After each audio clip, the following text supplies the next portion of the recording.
Malappuram വണ്ടൂരിൽ doctor Sasi Tharoor എംപിക്ക് നേരെ കയ്യേറ്റ ശ്രമം ഉണ്ടായെന്നാണ് വാർത്ത. ഗൺമാന് പരിക്കേറ്റിട്ടുണ്ട്. ബൈക്കിലെത്തിയ സംഘം വാഹനം തടഞ്ഞു മർദ്ദിച്ചു എന്നാണ്.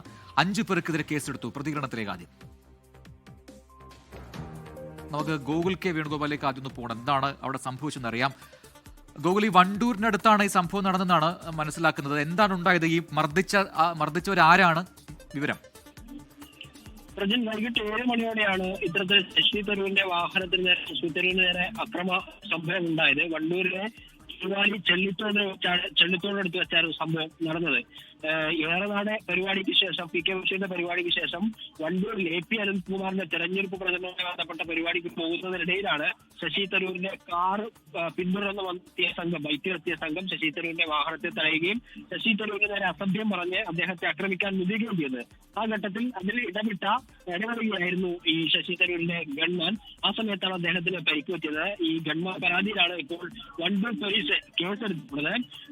കേസെടുത്തതിനു ശേഷം തുറന്നടികൾക്ക് ശേഷം ശശി തരൂർ നിലമ്പൂരിലെ മറ്റ് തെരഞ്ഞെടുപ്പ് പ്രചാരണ പരിപാടികൾക്ക് പോയിട്ടുണ്ട്. ശശി തരൂരിന് ആക്രമണമേറ്റിട്ടില്ല. അദ്ദേഹത്തെ ആക്രമിക്കാൻ മുതിരുകയായിരുന്നു. ഗൺമാനാണ് പരിക്കേറ്റിട്ടുള്ളത്. അദ്ദേഹത്തിന്റെ പരാതിയാണ് ഇപ്പോൾ കേസെടുത്ത് അന്വേഷണം ആരംഭിച്ചിട്ടുള്ളത്.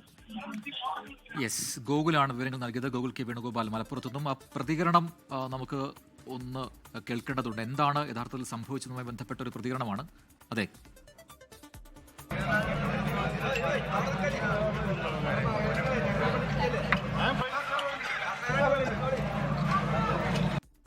എനിക്ക് തോന്നുന്നത് ആ പരിപാടിയുടെ സമയത്ത് നടന്ന ഒരു വിഷ്വൽസ് ആണ് കണ്ടത്. എനിക്ക് തോന്നുന്ന പ്രതികരണം കിട്ടിയിട്ടില്ലെന്ന് തോന്നുന്നു. കോൺഗ്രസിന്റെ താരപ്രചാരകരിൽ ഒരാളാണ് ശശി തരൂർ. അദ്ദേഹം സംസ്ഥാന കോൺഗ്രസ് നേതൃത്വവുമായൊക്കെ കുറച്ച് അകലത്തിലായിരുന്നെങ്കിലും ഇപ്പോൾ ഈ തെരഞ്ഞെടുപ്പ് കാലത്ത് എല്ലാവർക്കും ഡോക്ടർ ശശി തരൂരിനെ അവരുടെ മണ്ഡലത്തിൽ പ്രചാരണത്തിന് വേണം എന്നാവശ്യപ്പെട്ടുകൊണ്ടിരിക്കുകയാണ്. ശശി തരൂർ മിക്ക സ്ഥാനാർത്ഥികളുടെയും മണ്ഡലങ്ങളിൽ പോയിട്ടുമുണ്ട്. ഇതിൽ ഏതാണ്ട് 1-ാം തീയതിക്ക് മുമ്പുള്ള ആദ്യഘട്ടത്തിൽ അദ്ദേഹം 56 നിയമസഭാ മണ്ഡലങ്ങളിൽ പര്യടനം നടത്തി. ഇനി 37 മണ്ഡലങ്ങളിലാണ് ഇപ്പോൾ അദ്ദേഹം ഈ 2-ാം ഘട്ടത്തിൽ, അതായത് ഈ ഏപ്രിൽ 2-ാം തീയതി മുതൽ 6-ാം തീയതി വരെയുള്ള സമയത്ത്. അപ്പോൾ അതിന്റെ ഭാഗമായിട്ടാണ് ഈ വണ്ടൂരിലൊക്കെ അവരുടെ ഒരു പ്രധാനപ്പെട്ട പ്രചാരകൻ എന്നുള്ള രാഹുൽ ഗാന്ധിയെ കണ്ട ശേഷം പറഞ്ഞിട്ടില്ല, കൃത്യമായിട്ടത് വ്യക്തമായിട്ടില്ല.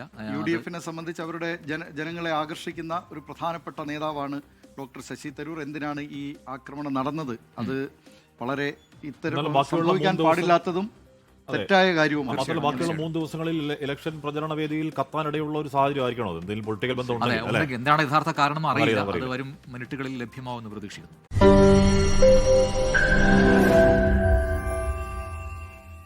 ലോകത്തെവിടെയായാലും ഏത് സമയത്തും 24 വാർത്തകളും ഓഗ്മെന്റഡ് റിയാലിറ്റി പാക്കേജുകളും എക്സ്പ്ലെയിനറുകളും വിശദമായി കാണാൻ ഞങ്ങളുടെ YouTube ചാനൽ നിങ്ങൾക്ക് സബ്സ്ക്രൈബ് ചെയ്യാം.